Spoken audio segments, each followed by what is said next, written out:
ನಮಸ್ಕಾರ ವೀಕ್ಷಕರೇ, ನೀವು ನೋಡ್ತಾ ಇದ್ರಿ VD35 ನ್ಯೂಸ್. ನಾನು ನಿಮ್ಮ ವಿಶ್ವ ಗಾಯಕ್ವಾಡ್. ವೀಕ್ಷಕರೇ, ಚಿಡುಗುಪ್ಪ ತಾಲೂಕು ಕನ್ನಡ ಸಾಹಿತ್ಯ ಪರಿಷತ್ ಚಿಡುಗುಪ್ಪ ವತಿಯಿಂದ ನಿನ್ನೆ ಸರ್ಕಾರಿ ಕನ್ಯಾ ಪ್ರೌಢಶಾಲೆಯಲ್ಲಿ ಶ್ರೀ ಡಾಕ್ಟರ್ ಚನ್ನಬಸವ ಪಟ್ಟದೇವರ 136ನೇ ಜಯಂತ್ಯೋತ್ಸವವನ್ನು ಆಚರಿಸಲಾಯಿತು.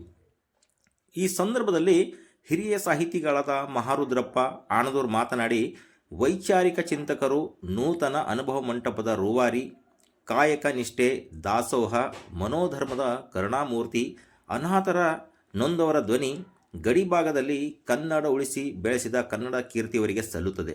ಕನ್ನಡ ಸಾಹಿತ್ಯ ಪರಿಷತ್ತಿನ ಅಧ್ಯಕ್ಷರಾದ ಅನಿಲ್ ಕುಮಾರ್ ಸಿಂಧೆ ಮಾತನಾಡಿ, ಭಾಷಾ ಪ್ರೇಮಿ, ವಚನ ಸಾಹಿತಿ ತತ್ವಗಳನ್ನು ಸಾಗರದಾಚೆ ಕೊಂಡೊಯ್ದು ಮೇಧಾವಿ ಸಂತ ಕಲ್ಯಾಣದ ಪ್ರಜ್ವಲ ಜ್ಯೋತಿ ಭಾಲ್ಕಿ ಹಿರೇಮಠ್ ಸಂಸ್ಥಾಪಕದ ಪೂಜ್ಯ ಶ್ರೀ ಡಾಕ್ಟರ್ ಚನ್ನಬಸವ ಪಟ್ಟದೇವರು ನಿಸ್ವಾರ್ಥ ಸೇವೆ ಅನನ್ಯವಾದುದು ಎಂದು ನುಡಿದರು. ಕನ್ನಡ ಸಾಹಿತ್ಯ ಪರಿಷತ್ತಿನ ಸದಸ್ಯರು, ಸಾಹಿತಿಗಳು, ಪ್ರೌಢಶಾಲೆ ಮುಖ್ಯ ಗುರುಗಳು, ಪ್ರಾಚಾರ್ಯರು, ವಿದ್ಯಾರ್ಥಿಗಳು ಹಾಗೂ ಗ್ರಾಮೀಣ ಅಭಿವೃದ್ಧಿ ಅಧಿಕಾರಿ ಕನ್ನಡ ಶಾಲೆಗಳು ಕಾರಣಕರ್ತ ಆಗಿವೆ ಅಂತಕ್ಕಂಥ ಈ ಸಂದರ್ಭದಲ್ಲಿ ಹೇಳ್ತಾ ಇದ್ದೇನೆ.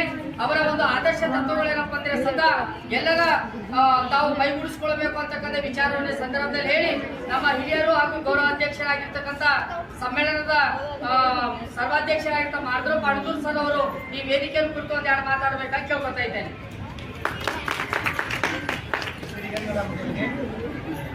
ಬಹಳ ಪವಿತ್ರವಾದಂತಹ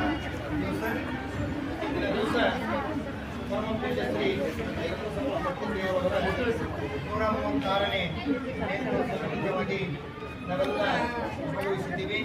ಈ ಕಾರ್ಯಕ್ರಮಕ್ಕೆ ಆಗಮಿಸಿದಂಥ ಎಲ್ಲ ಮಹಾವಿದ್ಯಾಲಯದ ಪ್ರಾಧ್ಯಾಪಕರು ಹಾಗೆಲ್ಲ ಗುರುಮಾದೇವಿ ಹುಟ್ಟು ಬೋರ್ಡನ್ನು ಹಾಕಿ ಒಳಗೆ ಕನ್ನಡ ಭಾಷೆಯನ್ನ ಕಲಿಸಿರ್ತಕ್ಕಂಥ ಪರಮ ಪೂಜ್ಯರು ಅವರ ಒಂದು ಹುಟ್ಟುಹಬ್ಬವನ್ನು ಆಚರಣೆ ಮಾಡತಕ್ಕಂಥದ್ದು ನಮ್ಮೆಲ್ಲರ ಒಂದು ಆದ್ಯ ಕರ್ತವ್ಯವಾಗಿದೆ. ಮತ್ತು ಅವರ ಒಂದು ಆದರ್ಶ ತತ್ವಗಳೇನಪ್ಪ ಅಂದ್ರೆ ಕನ್ನಡ ನಾಡು ನುಡಿ ಸೇವೆಗಾಗಿ ಏನಪ್ಪ ಅಂದ್ರೆ ಸದಾ ಇರಲಿ ಅಂತಕ್ಕಂಥ ಮಾತನ್ನ ಸಂದರ್ಭದಲ್ಲಿ ಹೇಳಿ, ವಿಶೇಷವಾಗಿರಪ್ಪ ಅಂತಂದ್ರೆ ಕನ್ನಡ ನೆಲ, ಜಲ ಮತ್ತು ಭೂಮಿಗಾಗಿ ಹಗಲಿರುಳು ಶ್ರಮಿಸಿರ್ತಕ್ಕಂಥ ಭಾಲ್ಕಿಯ ಪಟ್ಟದೇವರು ಇವರ ಒಂದು ಆಶಯದಲ್ಲಿ ಏನಪ್ಪ ಅಂದ್ರೆ ಕನ್ನಡದ ಬಗ್ಗೆ ಏನಪ್ಪ ಅಂದ್ರೆ ಅಪಾರವಾಗಿರ್ತಕ್ಕಂಥ ಗೌರವ ಜೊತೆಲಿ ಏನಪ್ಪ ಅಂದ್ರೆ ಇವತ್ತು ಕನ್ನಡವನ್ನು ಉಳಿಸುವಲ್ಲಿ ಅವರ ಒಂದು ಪ್ರಯತ್ನ ಯಶಸ್ವಿ ಆಗಿದೆ ಅಂತಕ್ಕಂಥ ನಾನು ಈ ಸಂದರ್ಭದಲ್ಲಿ ಹೇಳ್ತಾ ಇದ್ದೇನೆ. ಪರಮ ಪೂಜ್ಯರು ಒಂದ್ ಕಡೆ ಹೇಳ್ತಾ ಇದ್ದಾರೆ, ಕನ್ನಡ ಉಳಿದರೆ ಮಾತ್ರ ಏನಪ್ಪ ನಮಗೆ ಉಳಿಗಾಲವಿದೆ ಅಂತಕ್ಕಂಥ ಮಾತನ್ನ ಈ ಸಂದರ್ಭದಲ್ಲಿ ಹೇಳ್ತಾ ಇದ್ದಾರೆ. ವಿಶೇಷವಾಗಿ ಏನಪ್ಪ ಅಂದ್ರೆ ಪರಮ ಪೂಜ್ಯರು ಹಾಕಿಕೊಟ್ಟಿರ್ತಕ್ಕಂಥ ಮಾರ್ಗದರ್ಶನ, ಅವರ ಒಂದು ಆದರ್ಶ ತತ್ವಗಳೇನಪ್ಪ ಅಂದ್ರೆ ಇವತ್ತು ಕನ್ನಡ ಶಾಲೆಗಳು ಉಳಿವಿಗೆ ಏನಪ್ಪ ಅಂದ್ರೆ ಕಾರಣಕರ್ತ ಆಗಿವೆ ಅಂತಕ್ಕಂಥ ಈ ಸಂದರ್ಭದಲ್ಲಿ ಹೇಳ್ತಾ ಇದ್ದೇನೆ. ಅವರ ಒಂದು ಆದರ್ಶ ತತ್ವಗಳೇನಪ್ಪ ಅಂದ್ರೆ ಸದಾ ಎಲ್ಲರ ತಾವು